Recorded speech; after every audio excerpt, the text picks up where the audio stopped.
Hola a todos, buenos días, buenas tardes, depende en dónde están. Estamos aquí para el segundo webinario de WLI. Yo soy Chris Rostron, estoy aquí en Inglaterra, en nuestro centro de humedal de Slimbridge, en el oeste de Inglaterra. Estoy aquí con mi colega Connor, que ha hecho mucho de la preparación para este evento, y también con nuestro colega Felipe de Colombia. Felipe va a hacer la mayoría del webinario porque claro que está en español y mi español es muy malo. Entonces estamos aquí para 1 hora, tenemos como 5 presentaciones y voy a pasar quizás no, yo creo que ahora no tenemos Felipe, entonces tenemos que continuar con mi español muy roto. Vamos a entender unas presentaciones de 5 personas. Entonces, en primer lugar, una conversación con Anna Wilson, que era la consultora principal de WWT aquí hasta como 2 meses, con Gordon Lescinsky, que es uno de los directores de el Centro de Humedales del Valle de Hobsons en Australia. Después tenemos un proyecto de aquí en Inglaterra, en nuestros centros de humedales, con Charlotte Levene de WWT, y ella es el director o la directora de Generación Salvaje, es la traducción de este. Después una presentación en español, entonces está muy fácil, con María Ciller Marín sobre las Salinas de San Pedro, el Parque regional en Murcia, en España. Después Abdelhak Fahmi del Centro de Información Ecológica de WLI de Moussa en Marruecos. Y finalmente una presentación de mi parte sobre Ramsar, lo que es Ramsar, la conferencia de los partes que tendrá lugar este noviembre en China. Entonces, vamos a discutir un poco, hablar un poco del vínculo entre Ramsar, el programa de COP y el trabajo de todos los centros de humedales y de la red de WLI. Entonces, para las presentaciones en francés o en inglés tenemos subtítulos en español, entonces todo el mundo puede entender lo que va a pasar. Si quieres descargar una transcripción, puedes encontrarla en el chat o en la página web de nuestros seminarios web, del sitio web de WLI. Y también estamos grabando el webinario. Entonces, para ellos que no pueden estar aquí hoy o que quieren compartir el webinario después, vamos a compartir el vínculo con esta grabación del webinario. Al final vamos a tener como un tiempo para preguntas y respuestas. Entonces, si quieres preguntar algo, quizás está mejor poner algo en el chat, o si quieren hablar, este es posible tú. Entonces, simplemente vale la pena de llevar la mano y vamos a dar la posibilidad de hablar con nosotros. Yo creo que Felipe ya está. Felipe, ¿estás? Bueno, entonces iniciamos. Para comenzar, escucharemos a 2 diseñadores de centros de humedales hablar sobre su arte. La ex consultora principal de WWT, Anna Wilson, llamó a Gordon Lescinsky, quien está diseñando un nuevo centro de humedales en la bahía de Hobsons, en Australia. Hemos editado su chat ligeramente. Ana comenzó pidiéndole a Gordon que se presentara. Veamos el video. I'm a long-time nature lover, and I'm also a long-time resident of the western suburbs of Melbourne. And I'm the team leader for center development for our community group, which we call the Hobsons Bay Wetland Center. And so we do lots of things. I lead nature walks in the wetlands and teach people how to identify salt marsh plants, but I'm also working on our main mission, our main vision, which is to build a wetland center building. So we're in the west of Melbourne, as I said, and Melbourne is situated on a large bay called Port Phillip Bay. And in the west, there's an area of hundreds of hectares of undeveloped coastline and creeks and grasslands and wetlands, which now lie within the urban footprint of Melbourne. But it is part of one of Australia's Ramsar listed wetlands, and listed for several reasons, but it's because, largely because it's host to a number of species of water birds and particularly migratory shorebirds. So we're at the southern end of the East Asian Australasian flyway.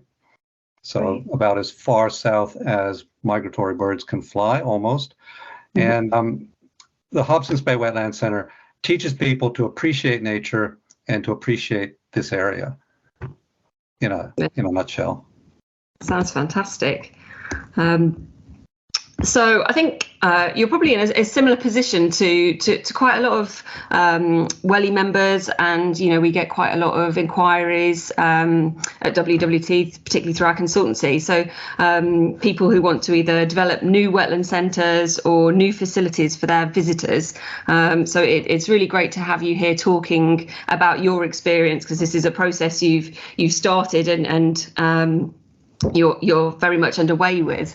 So, I mean, it'd be great to start by saying sort of what's the vision for the Wetland Centre when this project is finished.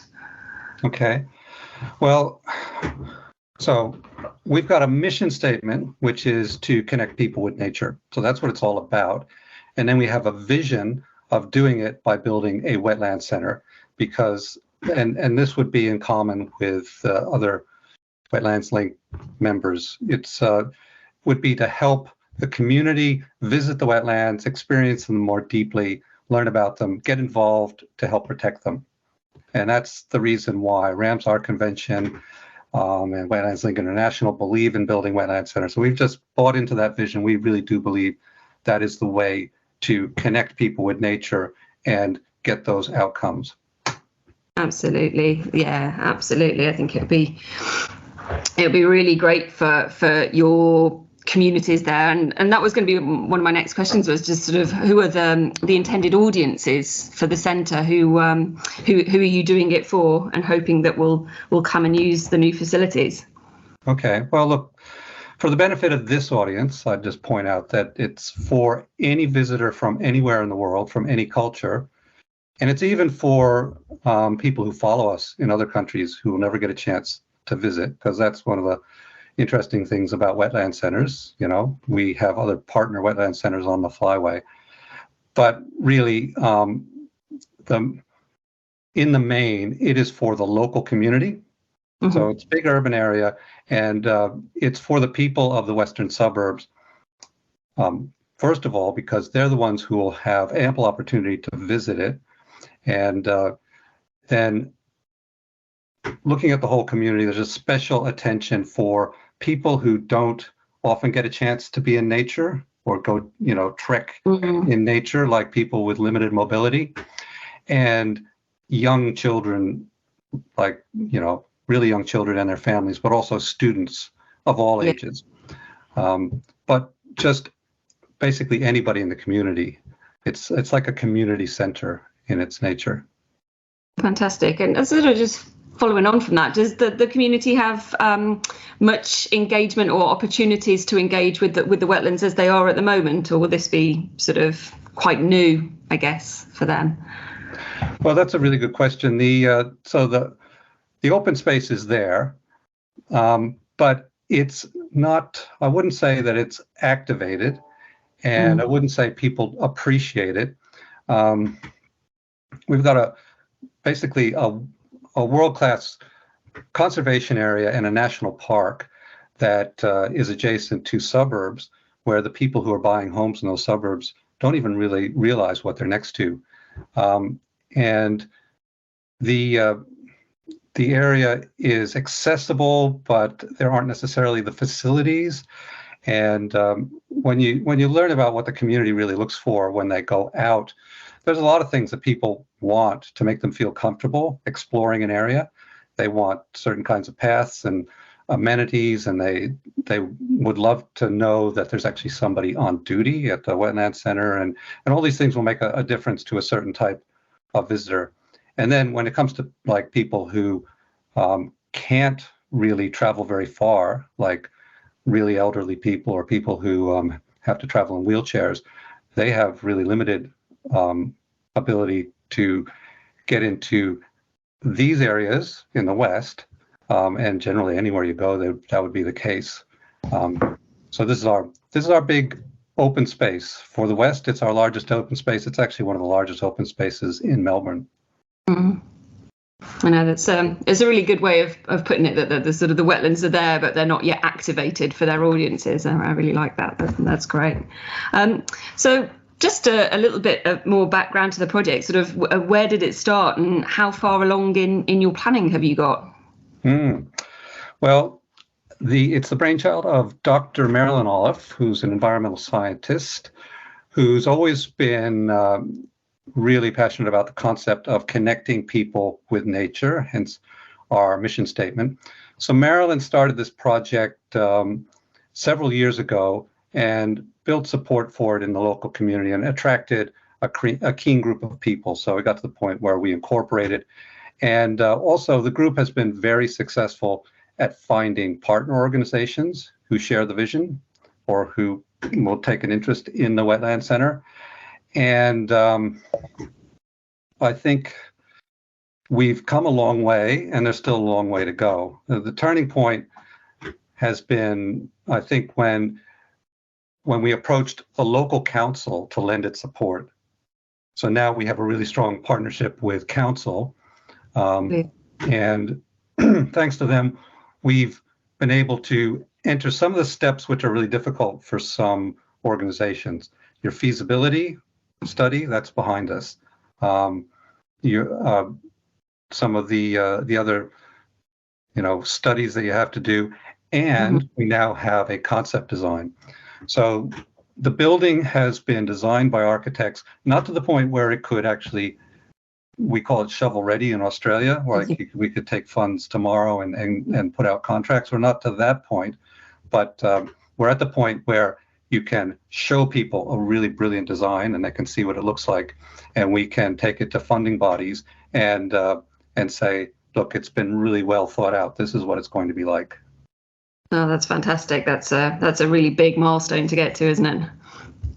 That's fantastic. Oh, absolutely. It feels great, but on the other hand, it feels scary. Yeah, I bet. So, so tell us a little bit more about the sort of the concept for the new centre. Then, what sort of things will it include for the different visitors that it will have? Okay. Well, it is the core of it is it's like a community space. So there is actually very generic space, rooms that are large enough to be used for lots of different purposes. Like they will spend time as classrooms for class trips. They may spend time as just lounges for senior citizen centers to come and visit. And then it's got lots of satellite features so that it can accommodate a lot of uses, and you can also use it as a base from which to explore. So there will be a cafe, and it will actually be like a bike cafe because we're on a very popular bike trail. Okay. There will be nature play, which is playgrounds that kind of connect the children to nature instead of just climbing on big plastic things. There will be features about the center, and a lot of this needs to be designed and needs to be worked out with the community, but we want it to be an indigenous landscape so that there are things around that help you understand what the landscape was like before the arrival of Europeans, and to understand things about the landscape that would have been really significant to the traditional owners. When we talk about all abilities, the landscape architect has designed a concept of a trail network, but you could actually go on the trails and take a really short walk.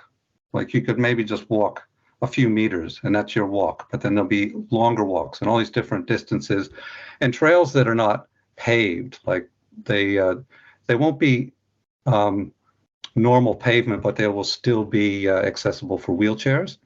Right. And little things like what we call yarning circles, which is an indigenous cultural concept, but it's just a little place where you can stop in the landscape and just sit down and talk, and wildlife viewing, and then as part of it, there's actually a facility, an educational facility. So there'll be laboratories. So there's classroom space, but then these will actually be laboratories where you could actually do university level research, and they'll be accessible to the community, but they'll actually be there for our university partners to use whenever they need to for whatever projects they want, so that we can have really important research happening in the nearby wetlands, because that's an important part of it's an important part of our business model, number one, and it's actually an important way of contributing to the long-term flourishing of those wetlands. That sounds great.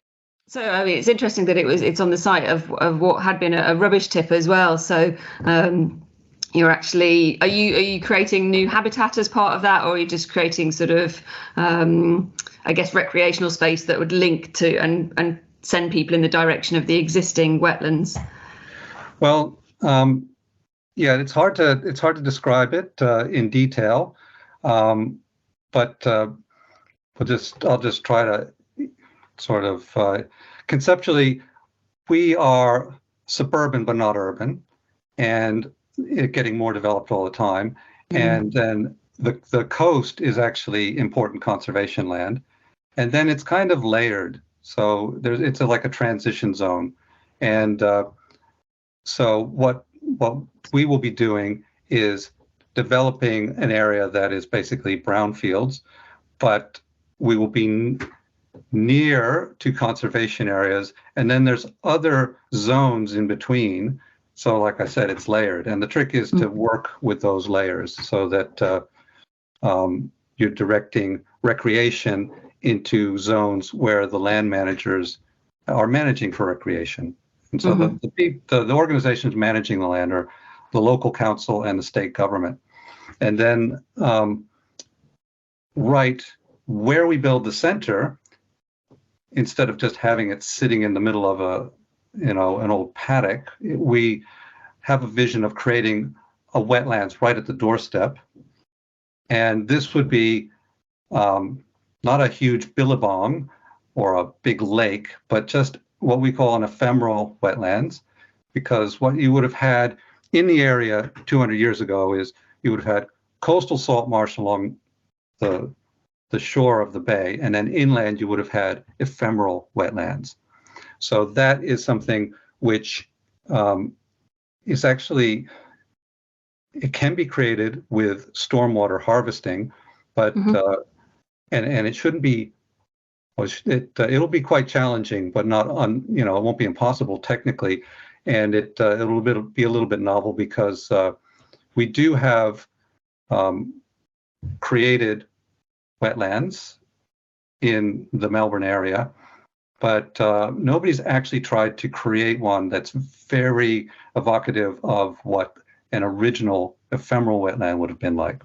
So that would be just an area that's a habitat for frogs and dragonflies and native vegetation, and just kind of flooded in the winter and starting to dry out in the warmer weather. Something like that, and that would be our showcase. And then all the new paths that I was talking about will be paths in that wetlands area. Fantastic. Yeah. That sounds really brilliant. It's such a great project, and so thank you so much for telling us about it. We're probably running out of time a little bit now, but just to finish, sort of what's next for Hobsons Bay. what are your next steps in your project? Okay, well, hopefully soon we can announce, have a really good announcement, like the first round of funding has materialized. No matter what the time frame is, we are in it for the long haul. And we're an organization that is doing things all the time anyway. So we are doing walks and workshops and citizen science and conservation projects, and they keep going. And we just have to pace ourselves, because there's a lot of learning to be done. So all of those of us who are active in the organization, we're just learning all the time. And we're getting to the point where we need to learn more about government policy and fundraising and stormwater harvesting and green prescriptions and blue carbon. And so we will just grow probably organically and try to turn over that big milestone of being able to some cornerstone funding. Fantastic. So where is your funding coming from for the Wetland Centre so far? Okay, so it will come from a variety of sources. So it'll be like multiple layers of government and probably some corporate and philanthropic. So it's a project which is aligned with a number of things that government is interested in, because it's a conservation project, but it's also a community health project, very much. And so there are a number of different of avenues that we're basically kind of pursuing all at once. Fantastic. Well, I could ask so many more questions about it, but we probably should leave it there. But if people want to find more or follow your story or see how things develop over the next year or so, where can people find out more about you? Okay. So if you're searching for us, search for Hobsons Bay Wetland Center, and you will find us on Instagram and Facebook, and then our website's hobsonsbaywetlandcenter.org.au. Fantastic. Well, it's been really, really great to talk to you. Thank you so much for giving up your time for this webinar and for this little chat. Well, thank you. And wish you the best of luck. I really look forward to seeing it develop and hopefully open to its visitors in the not too distant future. So thanks ever so much. Thank you. Muy bien, eran Gordon Lescinsky y Anna Wilson conversando sobre el Centro de Humedales en la bahía de Hobsons, en Australia. Hablaron de activar el humedal para las personas. Nuestra próxima presentación también se trata de eso, en particular para los niños de familias de bajos ingresos que tienen menos probabilidades de visitar los centros de visitantes de humedales. Es el caso en el Reino Unido y WWT. Esta organización ha desarrollado un programa especial para ayudar a estos niños y sus familias a conectarse con la naturaleza. La directora del proyecto es Charlotte Levene. Veamos el video. Hi, I'm Charlotte. I work for the WWT, and I'm going to tell you a project about nature connection for primary school children, and the project's called Generation Wild. Generation Wild is our schools project that runs across 7 of the WWT sites in England, Wales and Northern Ireland, and it's specifically aimed at our schools in economically disadvantaged areas. It offers a free school visit for 5 to 11-year-olds, including school transport, a free family visit, school and family access to a website that has lots of different nature connection activities all around the year for every season. We have resource packs with activities linking to the project, special certificates and badges for the children, and also a chance to win the construction of a mini wetland in the school grounds. What's specific about this project is it really focuses on nature connectedness rather than just learning opportunities. So it's not just about learning about nature, it's not just learning in nature. What we want this project to do is to help children really experience nature directly, to feel it, to hear it, to smell it as well as see it. And most importantly, they need to feel part of nature rather than separate from it. All of the activities in Generation Wild are designed to connect people with nature through the 5 pathways identified by the University of Derby. So that's senses, emotion, compassion, meaning and beauty. This project is specifically targeting children in poorer areas. The way we work out which schools we can target is through free school meal data, so we know which schools are in economically disadvantaged areas and we can specifically target those schools.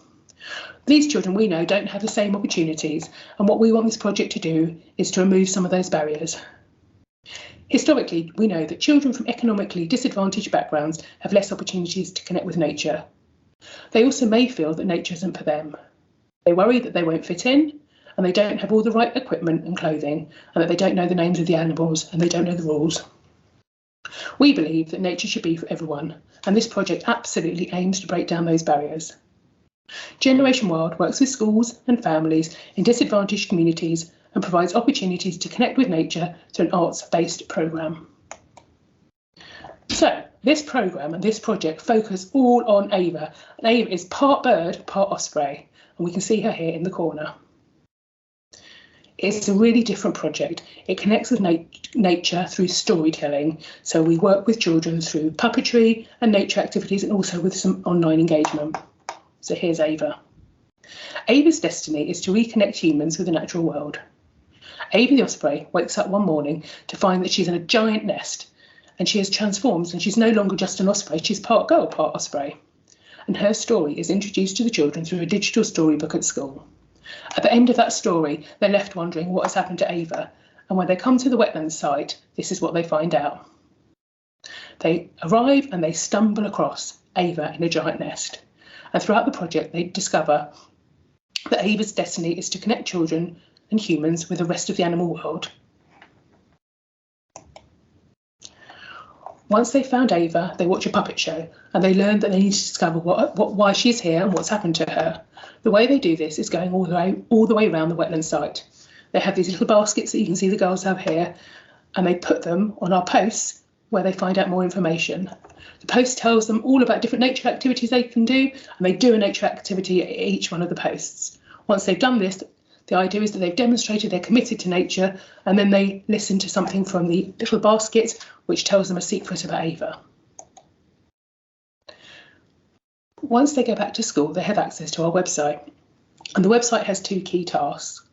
It tracks Ava's migratory journey to West Africa. She has 10 stop-off points, and each one there's some audio and written bulletins that tell you more about her. On the very last stop, there's an animation where she's reunited with her family, and she meets the guardians of the world who explain her destiny. The children will initially listen to these updates with their teacher at school, and then they can go home and listen to them again. As well as listening to the updates and learning about what's happening on Ava's journey, they're encouraged to complete nature activities at school and at home to further their connection with nature. On the website, there are 54 different nature activities that they can do. None of those activities require you to have any equipment. You don't need to have a big garden. You don't need to have access to a very large outside space. The idea is you could do them anywhere at all outside where there's a tiny little bit of grass or somewhere where you can listen to things, do things, build things. The children receive a virtual badge every time an activity is completed. And if they complete 10 nature activities, they become guardians of the wild, and at school they receive a certificate and a pin badge. So, how's the project going?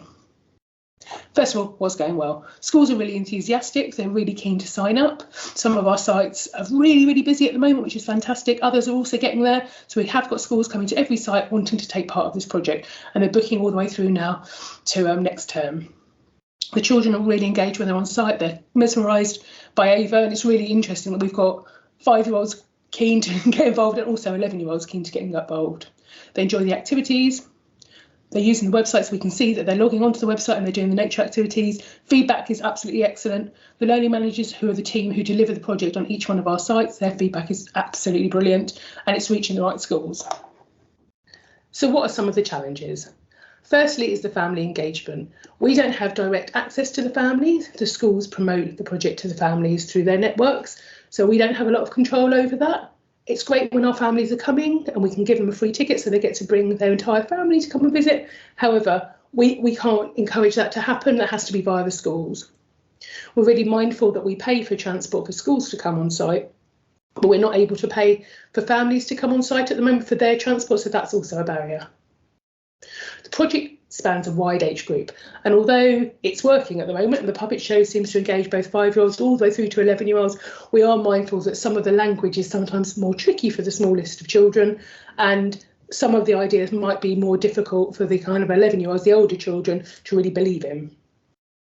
We're also really aware of the competing pressures on schools.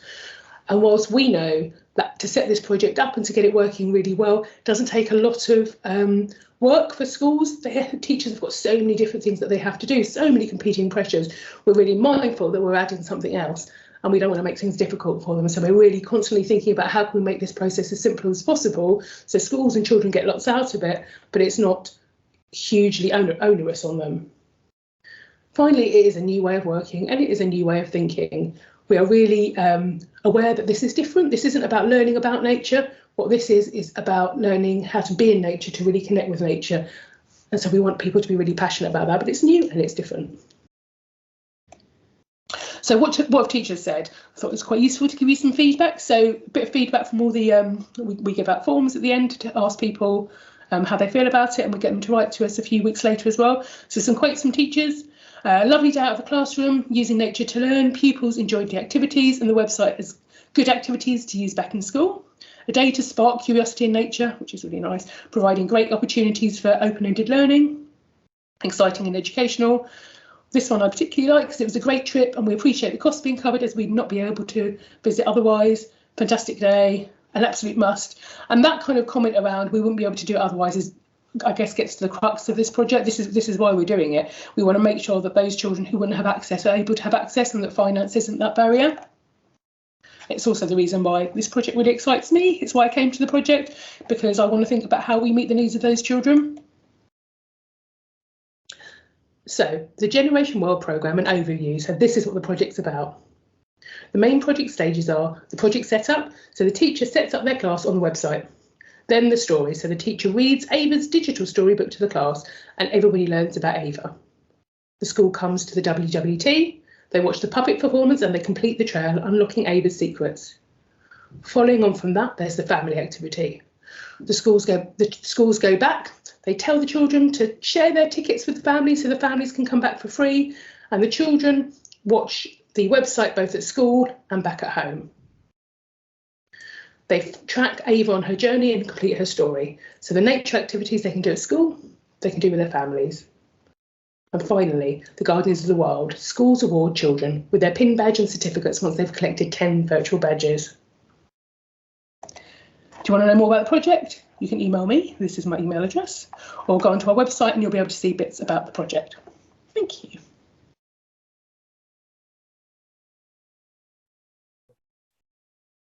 Era Charlotte Levene de WWT hablando sobre Ava, la niña águila pescadora, y Generation Wild, o generación salvaje o silvestre.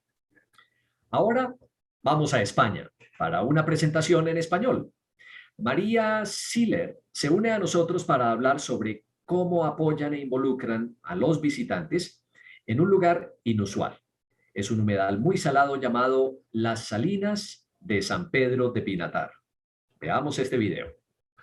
Hola, mi nombre es María y soy la coordinadora del centro de visitantes que está ubicado en el Parque Regional de Las Salinas y Arenales de San Pedro del Pinatar.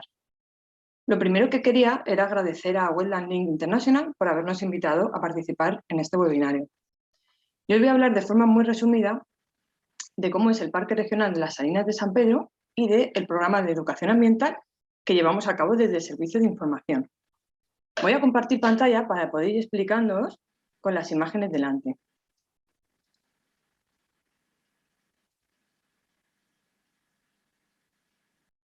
Aquí lo tengo. Aquí comenzamos. Esta es una imagen del Parque Regional de Las Salinas de San Pedro. Estamos ubicados aquí. La ubicación donde estamos es en España, en esta zona de aquí naranja, que es la región de Murcia, y concretamente en la zona litoral, en la costa. Para resumir mucho cómo es este parque regional, podríamos decir que es una fábrica de sal en la naturaleza. Porque todo lo que veis aquí en la imagen, todos estos cuadraditos, son charcas salineras que están ubicadas, estas salinas, entre el mar Mediterráneo y el mar Menor. El procedimiento es coger el agua del mar Menor, que tiene mayor salinidad que la del mar Mediterráneo, y hacerla pasar por distintas charcas hasta que el agua se evapora y cristaliza la sal.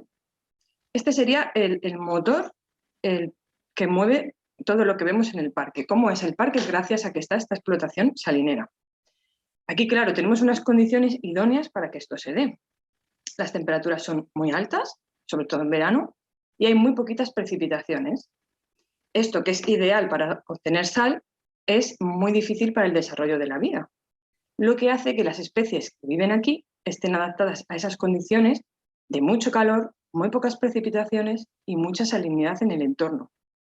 Son especies adaptadas a esta situación. Aquí podemos ver los distintos ecosistemas. El parque regional tiene una extensión de 856 hectáreas. Eso, para que os hagáis una idea, son unos 7 kilómetros de costa. Y en ese pequeño espacio tenemos estos 7 ecosistemas que veis aquí con distintos colores, cada uno con su tipo de vegetación y de fauna. Eso hace que en un espacio muy pequeño haya una gran biodiversidad. Tenemos 227 especies de flora y 167 especies de fauna, de las que 130 corresponden a las aves. Esta gran biodiversidad, unido al valor de los elementos culturales, ha hecho que tenga distintas figuras de protección, tanto a nivel regional como a nivel europeo e incluso internacional. El grupo de las aves, que es el más destacado y en el que me quería parar un poco, es lo principal que vemos en el parque cuando estamos paseando, la gran abundancia de aves que podemos ver en la zona. Y esto se debe principalmente a 3 factores. Por un lado, se encuentran muchísimo alimento. En las charcas salineras tienen agua todo el año y en el agua están los invertebrados acuáticos adaptados a vivir en esas condiciones de salinidad que son la base de la alimentación de las aves, con lo cual encuentran mucho alimento. También hay un pez, el único vertebrado que puede vivir en esta salinidad, que es el farcet, y que también supone la alimentación para un gran número de aves, en este caso las que son pescadoras. Eso hace que este lugar haya muchas aves por el alimento, pero es que también encuentran lugares tranquilos donde poder nidificar, porque la explotación salinera tiene muchas áreas a las que nosotros no podemos acceder por tratarse de la explotación salinera. Esas divisiones que hay entre charcas son filas de tierra, de piedra y arena, son los lugares donde ellas encuentran tranquilidad para nidificar. Esto hace que cada primavera más de 1.500 parejas de aves elijan este lugar para poder nidificar. Parejas de aves que pertenecen hasta a 20 especies diferentes. Eso es otro punto clave para que elijan las Salinas de San Pedro como un lugar para que pueda haber tantas aves. Y luego también otra situación que se da que favorece que haya esa gran diversidad mitológica es la situación que tenemos entre el continente europeo y el continente africano, ya que estamos en un lugar de paso de las migraciones que realizan las aves. Aquí, por ejemplo, como podemos ver en la imagen, el zampullín es un ave que viene a pasar el invierno, es un ave invernante. Sin embargo, el charroncito viene desde África en primavera para nidificar en estas salinas y luego, después del verano, volver hacia la zona de África. Como no me puedo extender mucho para hablar del parque, para que me dé tiempo a contaros también el programa de educación ambiental, os he puesto aquí la web donde podéis encontrar más información del parque regional, donde hay folletos, donde hay guías, también el acceso a las redes sociales y un vídeo del parque de 20 minutos que explica muy bien la biodiversidad de este entorno. Este es el centro de visitantes donde trabajamos, que está en la entrada del parque regional. Y este es el equipo de información que trabajamos en este centro de visitantes. Somos un equipo multidisciplinar y con mucha ilusión, la verdad, por transmitir los valores del Parque Regional de las Salinas de San Pedro. En el centro de visitantes, las personas que vienen a visitarnos pueden encontrar estos recursos. Por un lado tienen material divulgativo, como son las guías, los mapas, también un servicio de préstamos de prismáticos, y podemos resolver todas las dudas en relación a su visita al parque regional. También tenemos una sala de exposición con distintos materiales, como pantallas, paneles, e información que les ayuda a conocer mejor el parque. Y una sala de proyección donde ponemos el vídeo que habéis visto antes, que está disponible en la web. Ahora os voy a pasar a hablar de lo que es ya el programa de educación ambiental que desarrollamos desde el Servicio de Información. Este programa lo hacemos de forma conjunta con otros centros de visitantes con los que trabajamos en red, con otros espacios naturales protegidos de la región de Murcia. Son 5 líneas que voy a pasar a explicaros ahora de forma separada, o sea, voy a ir hablando de cada una de ellas, pero comentaros que a lo largo de estas líneas de acción, de estas 5 líneas, en 2021 han participado más de 2.500 personas.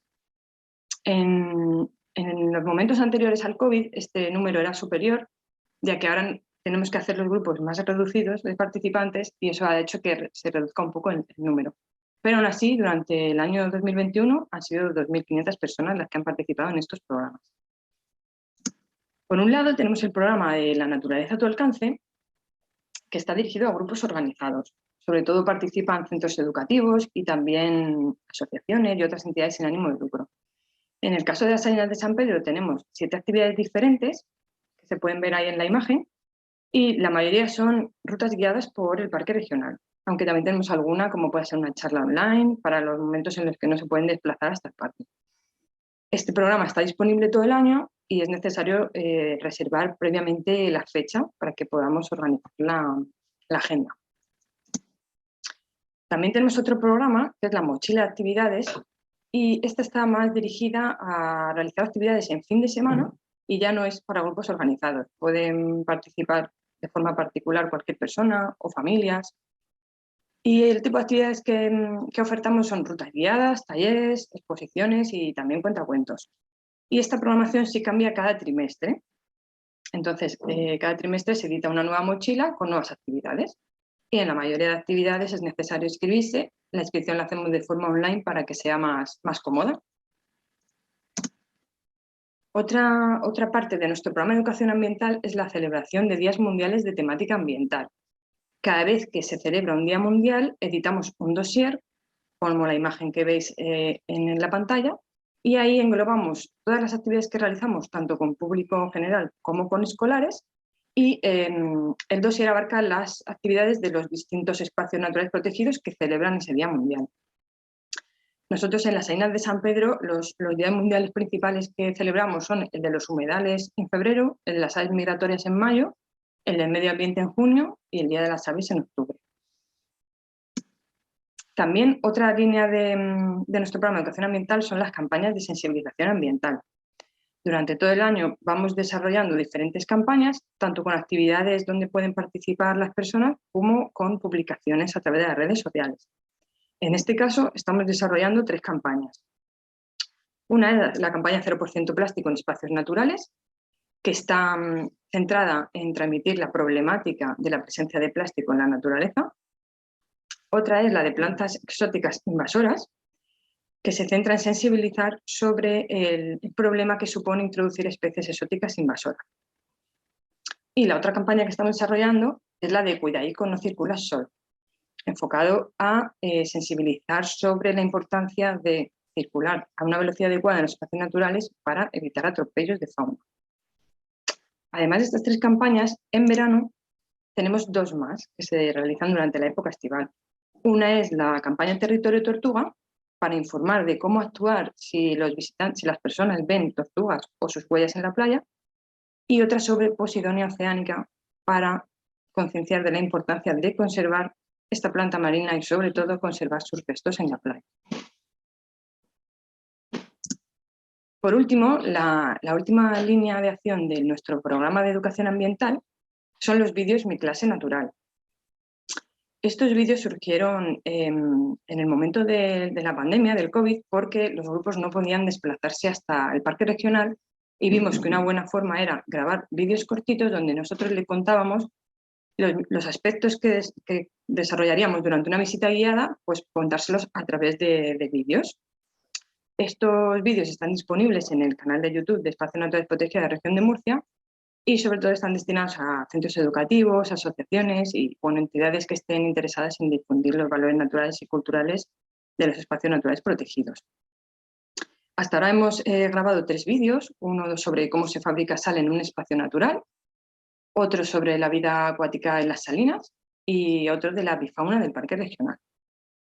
Seguiremos haciendo grabaciones y conforme grabemos nuevos vídeos los subiremos al canal de YouTube. Y bueno, esto es lo que quería contaros en este ratito. Espero que os sea de utilidad la información y bueno, animaros a todos que vengáis a visitarnos, que seguro que en persona os gusta más el parque. Muchas gracias. Era María Ciller, allí desde San Pedro del Pinatar. Nos dirigimos de allí hacia el sur, ahora a Marruecos. Abdelhak Fahmi generosamente hizo un video sobre su centro de visitantes en Sidi Moussa-Oualidia. Oualidia es una comuna marroquí situada en la provincia de Sidi Benur, en la región de Casablanca, Cetat. Veamos este próximo video.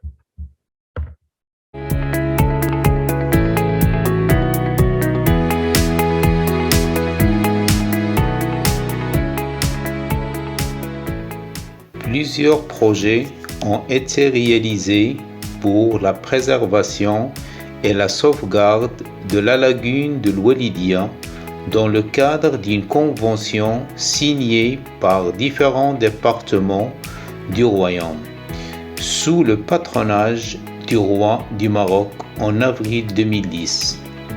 Parmi ces projets, l'aménagement du centre d'information écologique.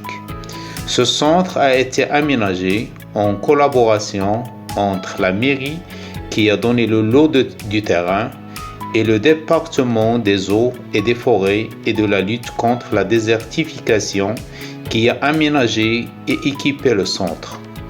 La gestion de ce centre est assurée par notre association Grepom BirdLife Maroc, qui est le groupe de recherche pour la protection des oiseaux au Maroc.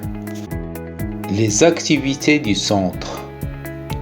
Ces activités se répartissent en 2 niveaux, à l'intérieur et à l'extérieur du centre.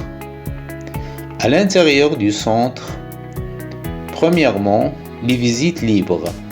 Les groupes scolaires ainsi que les visiteurs du centre effectuent une visite libre pour voir l'exposition des oiseaux du Maroc et les affiches des valeurs écologiques et des valeurs socio-économiques de la lagune de l'Oualidia.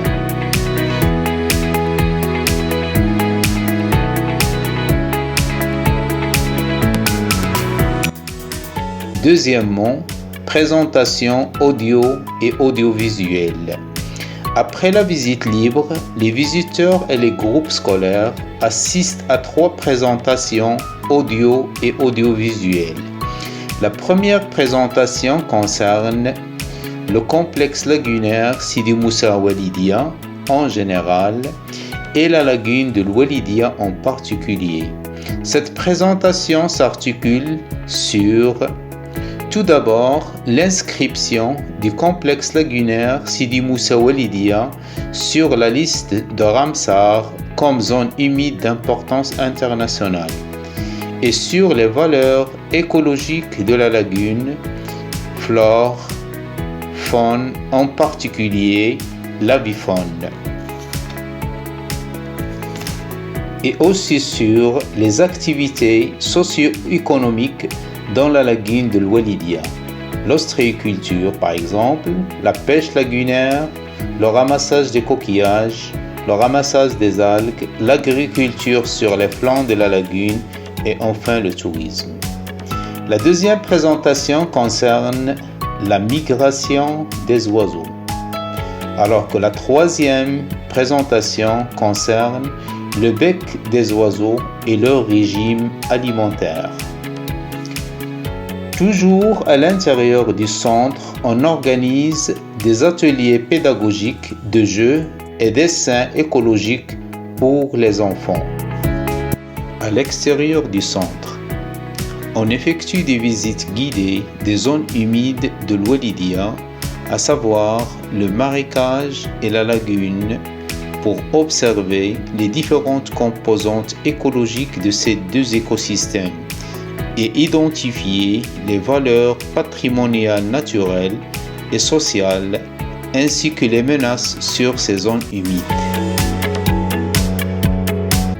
La sensibilisation dans les écoles et l'organisation des ateliers pédagogiques est parmi les activités importantes à l'extérieur du centre, surtout pour les écoliers des établissements scolaires mitoyens de la lagune, car ces écoliers fréquentent quotidiennement la lagune.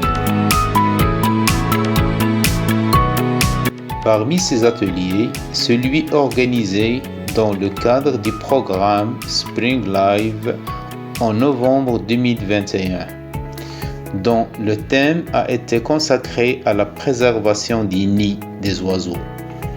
Ce projet de fabrication des nids réalisé par le centre avec les écoliers des établissements scolaires avoisinants de la lagune était classé meilleur projet en Afrique en 2021.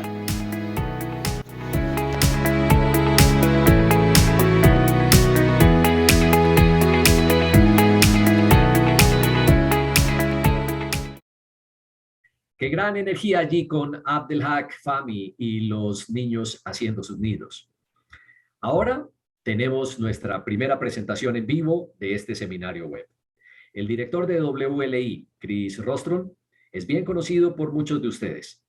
Chris va a conectar lo que hacemos en los centros de visitantes de Humedales con el mayor evento de Humedales de 2022, la COP de Ramsar, la gran reunión, que está retrasada desde el año pasado. Chris. Gracias, Felipe. Entonces, yo voy a hablar un poco de Wetland Link International y el COP14 de Ramsar. Entonces, como saben muy bien la mayoría de ustedes, el Ramsar es un convenio internacional sobre la protección de los humedales y las aves acuáticas. Entonces, es algo muy importante para proteger el medio ambiente y hay como 172 partes contratantes. Entonces, quiere decir todos los países que han firmado el acuerdo con el convenio de Ramsar. La próxima. Este diagrama muestra cómo es la estructura y cronología de Ramsar. Entonces, se basa sobre un proceso de 3 años y normalmente este es la diferencia entre las diferentes conferencias de las partes. Entonces, quiere decir las conferencias con 172 países que todos están en el mismo lugar para hablar de la protección de los humedales, las resoluciones de Ramsar y cómo podemos todos trabajar juntos para proteger los humedales mismos. Tenemos también un comité permanente. Ahora es la reunión, vemos la reunión 59 de este comité. Y este es como un grupo de partes contratantes, no todos, que trabajan juntos para planificar, para ver lo que pasa en el trabajo de Ramsar. Y como puedes ver en este esquema, que hay unas estructuras al nivel internacional, pero también hay estas estructuras al nivel nacional también. Entonces puedes ver que hay como puntos o como coordinadores nacionales para Ramsar, para el TECOP, etc. Entonces el TECOP se trata de la comunicación, educación, sensibilización, concientización y participación. Entonces todas las actividades que hacen ustedes en todos de tus centros de humedales. La próxima. El COP y Ramsar. Entonces, al principio, supongo que el Ramsar se trata principalmente de las aves migratorias, de las aves acuáticas y de los humedales, pero ahora tenemos este elemento central de Ramsar, de COP. Yo creo que todos hemos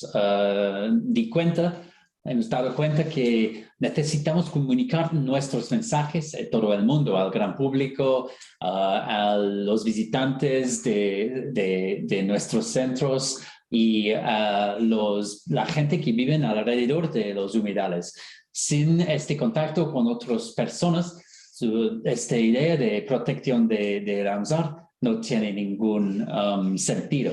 Entonces, es muy importante comunicar estos mensajes y claro que estos centros de humedales, nuestra red de centros de humedales, es una herramienta muy importante para comunicar los mensajes al nivel de los sitios y de los humedales. Tenemos el panel de supervisión de COP y yo formo parte de este panel y es como un panel de expertos que van a ayudar a desarrollar el programa de COP y para ver cómo se entrega este programa. También ustedes saben sin duda que la comunicación tiene como un evento anual que es el Día Mundial de los Humedales, en que tenemos recursos de Ramsar, de la Secretaría de Ramsar, que se utilizan en todos los centros de humedales, también que en otros lugares y en las escuelas, etc. La próxima, por favor. Entonces, ¿qué vamos a hacer con WLI en la COP14? Entonces, la 14ª conferencia de Ramsar. En primer lugar, vamos a tener como un evento paralelo para celebrar los centros de humedales. Este es como un evento que se trata de presentaciones y de información sobre los centros de humedales, lo que hacen, por qué son importantes, etc.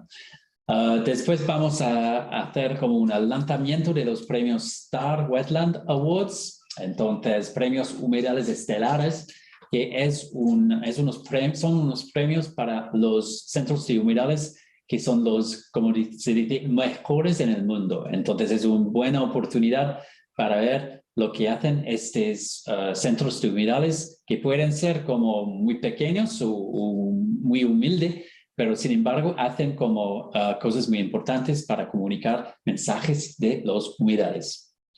Después, promover centros de humedales como parte de este nuevo enfoque de COP.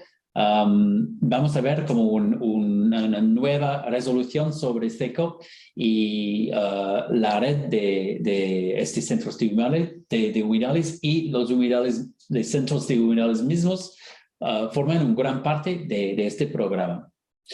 Finalmente, vamos a hablar con otros representantes de COP que están en la conferencia de Ramsar. Es una buena oportunidad para hablar con otros como expertos, otros colegas que trabajan en el mismo campo que nosotros. La próxima. Entonces, ¿qué puede hacer COP para ustedes? En primer lugar, es una buena oportunidad para hacer más comunicación en tu país, o en su país, perdón. Este evento internacional es muy importante y puede ser que vamos a utilizarlo para dar un enfoque sobre el trabajo de sus centros de humedales. Tal vez es posible que puedan asistir a la COP físicamente. Hay grupos de representantes del gobierno que van a ir a la COP y puede ser que a veces hay unos representantes de ONGs o del mundo de COP que van a asistir también. Es bastante raro, pero puede ser que tienen la oportunidad. Sin embargo, si no es posible, tenemos también planes para hacer un evento previo a la COP de COP, un evento virtual. Entonces vamos a enviar todos los detalles dentro de poco y cómo pueden asistir virtualmente en esta reunión. La promoción del enfoque del Centro de Humedales, la promoción del enfoque del Centro de Humedales es muy importante y claro, este evento del COP puede dar energía o una idea de cómo pueden promulgar la idea y finalmente ustedes pueden identificar quién asistirá de su país. Si quieren, van a ver el sitio web de Ramsar, pueden ver los representantes de Ramsar en tu país, si tu país es un parte contractante. Ok, después, la próxima.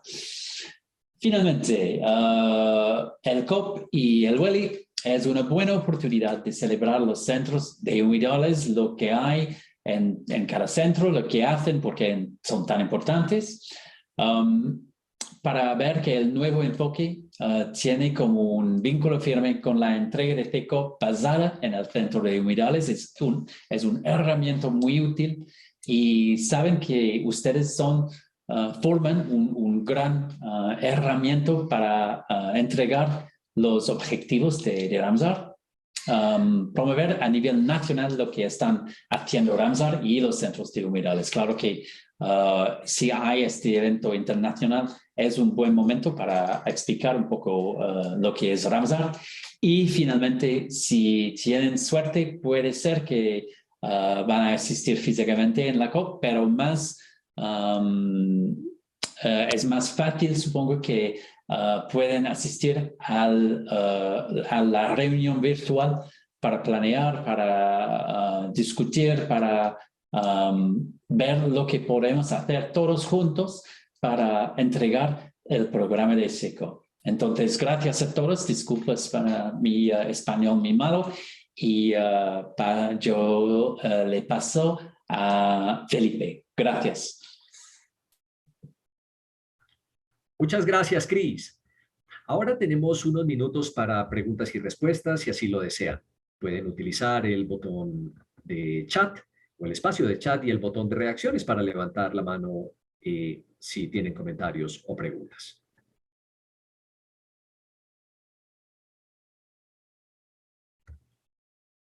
Muy bien, entonces, si no tenemos preguntas, podemos concluir ahora. Muchas gracias a todos nuestros presentadores, Anna Wilson y Gordon Lescinsky, a Charlotte Levene, María Ciller, Abdelhak Fahmi y Chris Rostron. Yo soy Felipe Andrés Velasco desde Colombia. Cedo la palabra a Chris y que tengan muy buen día. Chris. Sí, gracias a todos y gracias, Felipe, para haber traducido el texto y para vincular todas las presentaciones. Entonces, muchas gracias a todos y esperamos que vamos a vernos dentro de poco. Hasta luego. Hasta luego.